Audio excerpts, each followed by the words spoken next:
Break के बाद चलिए आगे बढ़ते हैं। कोरोना पर हमारी मेगा कवरेज, मेगा कैंपेन लगातार जारी है। अब हम बातचीत करेंगे पलायन की। लॉकडाउन की आहट से मजदूरों में फिर से पलायन का डर सता रहा है। पिछले साल हमने तस्वीरें देखी थी लॉकडाउन का ऐलान होने पर कैसे देश के अलग अलग हिस्सों में अलग अलग सड़कों और हाईवेज पर लोग पैदल अपने घरों की ओर निकल पड़े थे। सैकड़ों किलोमीटर दूर का सफर लोग पैदल और अपने साइकिल के जरिए करने के लिए मजबूर हो गए थे। वो तस्वीरें पूरे देश ने और दुनिया ने देखी थी। सवाल ये कि अगर फिर वैसी स्थिति आती है तो क्या हम पलायन को रोक पाएंगे, क्योंकि तब पलायन की वजह से कोरोना संक्रमण की रफ्तार भी कई गुना ज्यादा बढ़ गई थी। खासतौर पर महाराष्ट्र और गुजरात में इस पूरी रिपोर्ट को हम आपको दिखाएंगे। उससे पहले महाराष्ट्र से बड़ी खबर है। महाराष्ट्र में एक बार फिर से लॉकडाउन की आहट है। महाराष्ट्र के स्वास्थ्य मंत्री राजेश टापे ने कहा है कि हालात अगर बिगड़ते हैं, कंट्रोल से बाहर जाते हैं तो लॉकडाउन लग सकता है। सरकार इसके लिए पूरी तरीके से तैयार है। तो इस वक्त की बड़ी खबर, हालात बिगड़े तो महाराष्ट्र में लॉकडाउन लग सकता है। ये वहां के स्वास्थ्य मंत्री का बयान। लॉकडाउन हम तभी करेंगे जब हमारे पास बेड्स उपलब्ध नहीं हैं, डॉक्टर्स उपलब्ध नहीं हैं या मेडिसिन्स की कमियां हैं और बहुत ज़्यादा संख्या बढ़ रही है। लेकिन आज महाराष्ट्र में चाहे 40,000 तक भी आंकड़ा गया था, फिर भी हमारे पास बेड्स की कोई कमी नहीं है या हमारे पास कोई डॉक्टर्स या मेडिसिन्स की कमी नहीं है। सभी जगह बेड्स उपलब्ध है। लेकिन अगर आंकड़े बढ़ते गए और ख़ास तौर पर हमें ऐसा महसूस होने लगा है तो फिर उसका डिसीजन लेना पड़ेगा। तो आपने ये बड़ा बयान सुना कि अगर हालात बढ़े, अगर संक्रमण की रफ्तार और ज्यादा बढ़ी, अगर कोरोना संक्रमण के केसेस बढ़े तो लॉकडाउन लगाने पर महाराष्ट्र सरकार विचार कर सकती है। इसके लिए जरूरी है कि लापरवाहियां ना बरती जाए। कोरोना संक्रमण की रफ्तार पर को काबू में रखना है तो हमें खुद भी सचेत रहना होगा। लेकिन लॉकडाउन की आहट से मजदूरों का पलायन बढ़ने लगा है। महाराष्ट्र से बड़ी संख्या में प्रवासी मजदूर लौटने लगे हैं। लॉकडाउन की आहट के बाद मुंबई के धारावी में मजदूर परेशान हैं। गुजरात में भी जो लोग काम करने पहुंचे हैं, बड़ी संख्या में वो लोग परेशान हैं और मजदूरों का पलायन एक बार फिर से वहां पर देखने को मिलने लगा है। ये एक अलार्मिंग सिचुएशन है। पिछले साल जब लॉकडाउन का ऐलान हुआ था तो हमने तस्वीरें देखी थी किस तरीके से देश के हाईवे और सड़कों पर एक रेला निकल पड़ा था। लोग अपने परिवार के साथ अपनी गृहस्थी को समेटकर आगे बढ़ चले थे पैदल सफर तय करने के लिए। लेकिन इसने संक्रमण की रफ्तार को भी बढ़ाया था। पिछले साल कोरोना की दस्तक के बाद लगे लॉकडाउन ने देश के लाखों मजदूरों और गरीब तबके के लोगों को पलायन के लिए मजबूर कर दिया था। अब कोरोना की दूसरी लहर के साथ ही उस तरह की तस्वीरें एक बार फिर से दिखने लगी हैं। कई शहरों में लॉकडाउन की आहट से मजबूर मजदूरों का पलायन शुरू हो चुका है।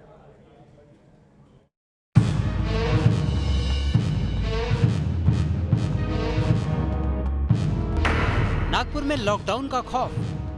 महाराष्ट्र में कोरोना के कोहराम के बाद नागपुर में फिर से कंप्लीट लॉकडाउन जारी है। सरकार के इस फैसले के बाद लोग घरों में कैद हैं। सड़कों पर भी सन्नाटा छाया है। लॉकडाउन के बाद शहर के बस अड्डों पर एक और तस्वीर हर रोज नजर आती है और ये तस्वीर है मजदूरों के पलायन की।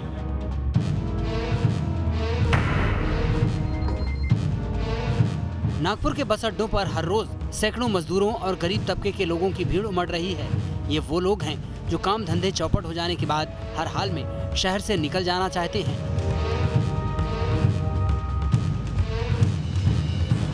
कोरोना काल बढ़ने के कारण हम लोग जा रहे हैं, ड्यूटी छोड़ के कंपनी भी बंद हो गई है। इसलिए जा रहे हैं क्योंकि कोरोना लग गया है और हमारा कंपनी बंद है, लॉकडाउन लग रहा है। एक बार फंस गए थे तो हम दोबारा फंसना नहीं चाहते हैं। इनमें से अधिकतर वो मजदूर हैं जो मध्य प्रदेश और छत्तीसगढ़ से छोटे मोटे काम करने के लिए नागपुर आए थे। लेकिन अब शहर में लॉकडाउन का दर्द इन्हें सता रहा है। पिछले साल लॉकडाउन के बाद बेहाल मजदूरों की तस्वीरों ने देश को दहला कर रख दिया था। तब भूखे प्यासे लाखों मजदूर बाल बच्चों सहित खाली पांव और भूखे पेट अपने घरों की ओर निकले थे। लेकिन अब उनके सामने एक बार फिर से पलायन की चुनौती है। मुंबई में नाइट कर्फ्यू की वजह से दुकानों और रेहड़ी पटरी पर काम करने वालों को बड़े नुकसान का सामना करना पड़ रहा है। शाम 7-8 बजे जब दुकानों पर ग्राहक आने शुरू होते हैं तभी नाइट कर्फ्यू का वक्त शुरू हो जाता है। ऐसे में दुकानों और रेहड़ी पटरी पर काम करने वालों का जीना मुश्किल हो चुका है। सर, किस तरह का नुकसान हो रहा है आप लोगों को? किस तरह का नुकसान? मतलब बिल्कुल नुकसान ही है। कोई 1 रुपया फ़ायदा नहीं है। हम 4 बजे धंधा अभी सुबह से चालू किया, 1 रुपये का धंधा नहीं है। 300-400 रुपये का धंधा किया। अभी माल बना अभी 8 बजे पुलिस बंद कर देगा, 7 बजे बंद कर देगा। देखिए ऐसे बहुत सारे पाव भाजी वाले हैं जिन्होंने तैयारी करके रखी है कि शाम को लोग आएंगे, लेकिन शाम होते होते इन्हें अपना धंधा जो है बंद करना पड़ता है। कितना नुकसान हो रहा है भैया आप लोगों को? बहुत नुकसान हो रहा है, भाड़ा किराया का ही नहीं। इधर जिस तेजी से माया नगरी में कोरोना का ग्राफ बढ़ रहा है, उसने मजदूरों की चिंता बढ़ा दी है। नाइट कर्फ्यू के बाद अब लोगों को पूर्ण लॉकडाउन का डर सता रहा है। मुंबई में प्रवासी मजदूरों को डर है कि लॉकडाउन के बाद उन्हें पिछले साल की तरह एक बार फिर से पलायन का सामना न करना पड़े और कोरोना काल में मुश्किल से मिला काम कहीं उनसे छिन न जाए। देश में जिन सूबों में कोरोना का ग्राफ तेजी से ऊपर की ओर जा रहा है, उनमें गुजरात भी शामिल है। गुजरात का सूरत शहर कोरोना की मार झेल रहे शहरों की लिस्ट में शुमार है। यहाँ हर रोज करीब 20,000 लोगों की कोरोना टेस्टिंग हो रही है।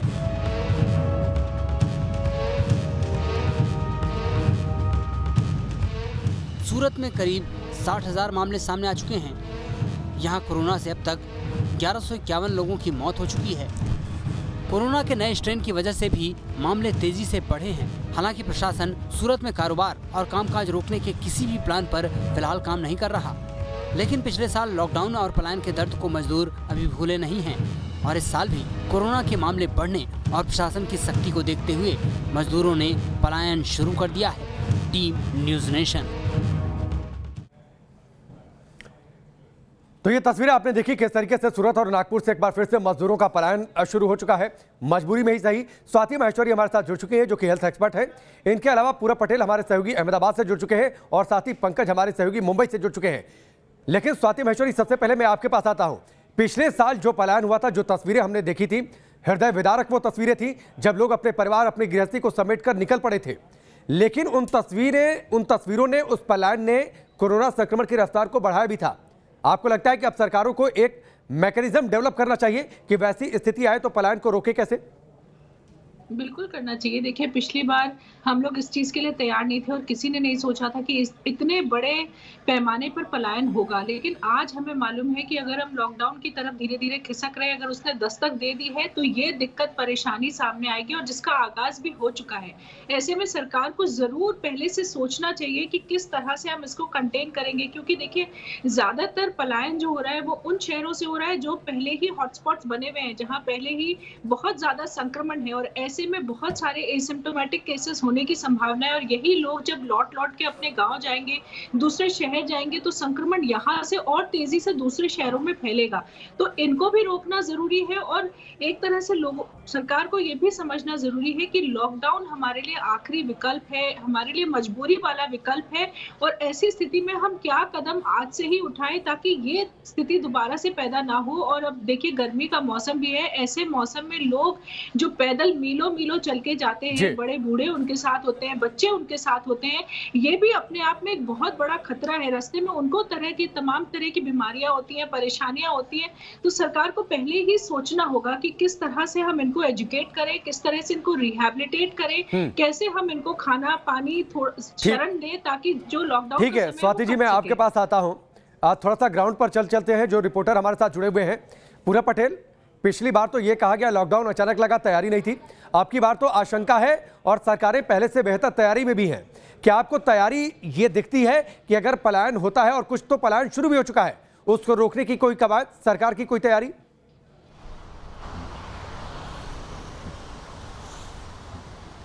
देखिए राकेश, रोकने की कोई तैयारी नहीं है क्योंकि सरकार ने, गुजरात सरकार ने पिछले 15-20 दिनों में जो डिसीजन लिए है, खास तौर पर सूरत, अहमदाबाद, वडोदरा और राजकोट को लेकर, वहाँ पर ताबड़तोड़ स्कूलें बंद कर दी गई, जिम्नेशियम बंद कर दिए गए, मॉल्स बंद कर दिए गए और ऐसी कई सारी जो पब्लिक एक्टिविटी जहाँ पर होती है वो सब कुछ चीज़ें बंद कर दी गई। तो मज़दूरों को लगा कि आखिरकार सरकार की मंशा ये है कि वो अचानक दोबारा से लॉकडाउन जारी कर देगी। तो उसी जद्दोजहद में जो प्रवासी मजदूर है, खास तौर पर राजस्थान और मध्य प्रदेश के, क्योंकि गुजरात की ज़्यादातर बॉर्डर वहाँ पर जुड़ती है और तीसरी महाराष्ट्र में, तो वहाँ के जो मजदूर है, एक पहले उनके पास काम नहीं था, दूसरा उनको लॉकडाउन का डर था। तो कई सारे जो मजदूर है वो वापस चले गए हैं। कुछ लोग यहाँ पर है लेकिन उसी उम्मीद पर है कि आखिरकार उन्हें काम मिल जाएगा, लॉकडाउन नहीं लगेगा।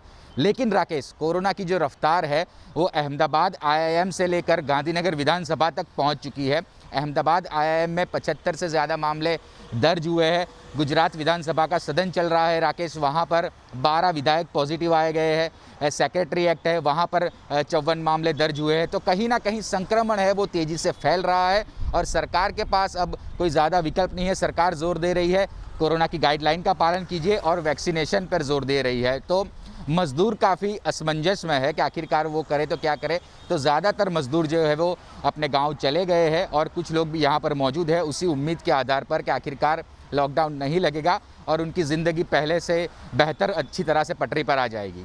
बिल्कुल ठीक है, बिल्कुल ठीक है। मैं आपके पास पूरब लौट कर आता हूं, लेकिन पिछली बार की वो तस्वीरें जब गुजरात से लोग पैदल राजस्थान तक चल पड़े थे, यूपी के लिए चल पड़े थे, बिहार के लिए चल पड़े थे, मुंबई का रुख करें। लेकिन उससे पहले बड़ी खबर बिहार से आ रही है। बड़ी खबर यह है कि बिहार के स्वास्थ्य मंत्री ने लॉकडाउन के सवाल पर कहा कि बिहार में अभी लॉकडाउन की जरूरत नहीं है, हालात काबू में है, लिहाजा हाल फिलहाल में ऐसी स्थिति बनती नहीं दिखाई दे रही कि लॉकडाउन जैसे कड़े फैसले को लेना पड़े। सुनिए। बिल्कुल नहीं, आप बिल्कुल नहीं। अभी भी कल शाम तक हमारे पास जो राज्य में एक्टिव केसेस थे वो 1500 के आसपास थे। पूर्व का आप देखेंगे तो आप देखेंगे कि इसके पहले जब हम लोगों के यहाँ रात का कर्फ्यू व लॉकडाउन होता था उस समय इससे कई गुना अधिक मरीज थे और हम लोगों ने फिर स्थिति को नियंत्रण करके काफ़ी कम कर दिया था संख्या को। इसलिए अभी 1500 की जो एक्टिव केसेस की संख्या है वो आप देख रहे होंगे कई ज़िले में 4-6 ऐसे करके भी मरीज हैं, कहीं 15-20 है। तो संख्या ऐसी नहीं है कि अभी हम इस दूरी तक सोचें, इस दूरी तक विचार करें। और देश के दूसरे राज्यों की जो स्थिति है वो स्थिति बिहार की नहीं है, लेकिन हम सभी चीज़ों पर निगरानी रख रहे हैं और सतर्कता बरतते हुए जो सारी आवश्यक कार्रवाइयाँ करनी है वो की जा रही हैं। और आप देख रहे होंगे कि स्वास्थ्य विभाग की सभी छुट्टियाँ रद्द कर दी गई हैं, तो हम अलर्ट पे हैं। बिहार के स्वास्थ्य मंत्री मंगल पांडे को आप सुन रहे थे। बिहार में दूसरे राज्यों से हालात बेहतर हैं, कोरोना संक्रमण के केसेस कम हैं, लेकिन तब क्या जब पलायन लगातार जारी रहेगा और जो बिहार के लोग महाराष्ट्र में काम करते हैं, महाराष्ट्र के अलग अलग शहरों में काम करते हैं, वो पलायन करके अगर वापस बिहार पहुंचने लगे तो हालात वहां पर बेकाबू हो सकते हैं। पंकज हमारे साथ जुड़े हुए हैं। पंकज, पिछली बार हमने तस्वीरें देखी थी, बड़ी संख्या में बिहार के लोग जाकर मुंबई में काम करते हैं, नागपुर जाते हैं, गुजरात की ओर रुख करते हैं, जहां पर हमने पूरब से बातचीत की है। अगर ये पलायन जारी रहा तो बिहार में भी हालात जो फिलहाल काबू में है वो बेकाबू हो सकते हैं, क्योंकि महाराष्ट्र सबसे ज्यादा प्रभावित है फिलहाल कोरोना की वजह से। जी बिल्कुल राकेश, और आपको बता दूं कि कोरोना के मामले जिस तरह से इस साल बढ़ते जा रहे हैं, ऐसे महाराष्ट्र का नागपुर देश का वो पहला जिला बना जहां पर कंप्लीट लॉकडाउन लगा दिया गया और नागपुर से ही पलायन की सबसे पहली तस्वीर हमको देखने को मिली। बड़ी तादाद में मजदूर जो है वो यूपी, बिहार, मध्य प्रदेश की तरफ जो है वो पलायन करने लगे। और बात करें जिस तरह की स्थिति मुंबई में है आज, मुंबई में कल मैं धारावी गया था, वहाँ पर मैंने देखा कि बहुत छोटी छोटी फैक्ट्रीज हैं वहाँ पर, जहाँ पर खास तौर पर यूपी बिहार के जो मजदूर हैं वो वहाँ पर काम करते हैं और ज़्यादातर मजदूर जो हैं वो पलायन कर चुके हैं और बहुत बड़ी तादाद में मजदूर जो हैं वो अब इस विचार में है कि उन्हें अब पलायन करना पड़ेगा, क्योंकि खुद महाराष्ट्र सरकार और बीएमसी बार बार लगातार ये कह रही है कि मुंबई में अगर कोरोना नहीं संभला, महाराष्ट्र में अगर इसी तरह से कोविड बढ़ते रहे तो उनके पास लॉकडाउन ही आखिरी विकल्प बचता है। और लॉकडाउन ये शब्द ये मजदूरों को डराता है। मजदूरों को याद है पिछले साल उनके साथ क्या हुआ था, कैसे उन्हें पैदल ही अपने घर, अपने राज्यों की तरफ जाना पड़ा था। और ऐसे में जब लॉकडाउन नाम वो सुनते हैं तो उनका वो जख्म जो है वो ताज़ा हो जाता है। और यही वजह है कि वो नहीं चाहते कि लॉकडाउन लगने के बाद उन्हें पलायन करना पड़े, पैदल जाना पड़े, इसलिए वो अभी से तैयारी कर रहे हैं। बड़ी तादाद मजदूर जो है पलायन कर चुके हैं, कुछ कर रहे हैं और आने वाले समय में और भी ज़्यादा तादाद में मजदूर जो है वो पलायन करेंगे। और जैसा कि आपने कहा कि अगर मजदूरों का पलायन बढ़ेगा तो बिल्कुल यूपी, बिहार जैसे राज्यों में जब ये लोग जाएंगे तो वहां पर कोविड के मामले बढ़ेंगे। जी बिल्कुल, निश्चित तौर पर कोविड के मामले बढ़ेंगे और यही स्थिति डरा रही है। स्वाति महेश्वरी, क्या वो सख्त कदम हो सकते हैं जो उठा लिए जाए अभी, ताकि कम से कम लॉकडाउन जैसी स्थिति ना आए, शहर बंद न करना पड़े, बाजार बंद न करना पड़े, लोगों को घरों में कैद रहने के लिए मजबूर न होना पड़े? बिल्कुल बिल्कुल, देखिए दोनों ही तरफ से इस वक्त कदम उठाने ज़रूरी है, प्रशासन की तरफ से भी और लोगों की तरफ से भी। अगर प्रशासन की बात करें तो हमें माइक्रो कंटेनमेंट स्ट्रैटेजी बनानी बहुत ज़रूरी है कि जो क्लस्टर्स हैं, जहाँ पर बहुत ज़्यादा संक्रमण आ रहा है, वहाँ पर ही अगर हम इसको कंटेन कर लें, वहीं अगर हम तेज़ी से कॉन्टैक्ट ट्रेसिंग करें, टेस्टिंग करें, अगर वहाँ की एक्टिविटीज़ को हम होल्ड करके जल्दी से ये सब कर पाए, तो हम जो ये एरिया है, इसका जो दायरा है, उसको बढ़ने से रोक सकते हैं और ऐसे में ज़्यादा लोग प्रभावित नहीं होंगे। वहीं दूसरी चीज, हमें वैक्सीनेशन जो है घर घर तक पहुंचाने की शायद जरूरत होगी। जो हमारे इस टाइप के हॉटस्पॉट एरियाज हैं, जैसे अगर नागपुर की बात करें, थाने की बात करें, नांदेड़ की बात करें, ये जो ऐसे डिस्ट्रिक्ट्स हैं जहां संक्रमण बम की तरह से फूटा है, वहां अगर हम घर घर तक जाकर लोगों को वैक्सीन दें तो हम तेजी से इस संक्रमण को रोक सकेंगे। वहीं दूसरा, लोगों के लिए भी 3 बातें समझना बहुत जरूरी है। पहली बात, अभी हमें कहीं भी क्राउडिंग नहीं करनी है, जमावड़ा नहीं लगाना है, हमें मास्क लगाना है, सोशल डिस्टेंसिंग का ध्यान रखना है। जो लोग वैक्सीन ले सकते हैं उनको आगे आकर उसमें सहभागी करना चाहिए, आगे बढ़ कर के वैक्सीन लेना चाहिए। और दूसरा, आप इस बात का भी ध्यान रखिए कि समय के साथ अगर हमने टेस्टिंग नहीं कराई, अगर हम ये सोच रहे हैं कि हमें सिम्टम्स हैं लेकिन हम टेस्टिंग नहीं कराएंगे, तो हम बेबाकी से इस इन्फेक्शन को और लोगों तक फैलाते रहेंगे। शायद हमें जब तक ये पता लगे कि हमें कोरोना है, तब तक हम बहुत लोगों को दे चुके होंगे कोरोना।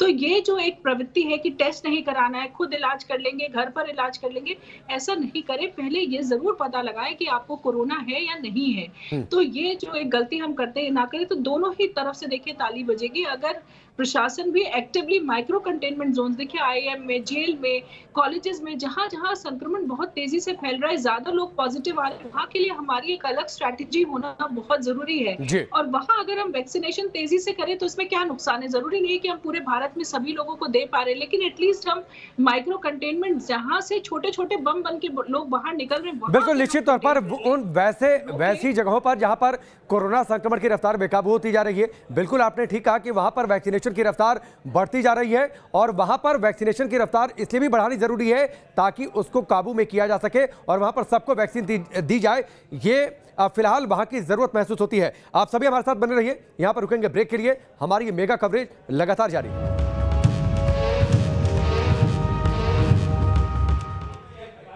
ब्रेक के बाद हमारी ये महा कवरेज लगातार जारी है और इस महा कवरेज को लेकर हमने आईसीएमआर के डायरेक्टर से भी बातचीत की है। उन्होंने न्यूज नेशन की मुहिम की तारीफ की है और कहा कि वैक्सीनेशन और मास्क दोनों जरूरी है।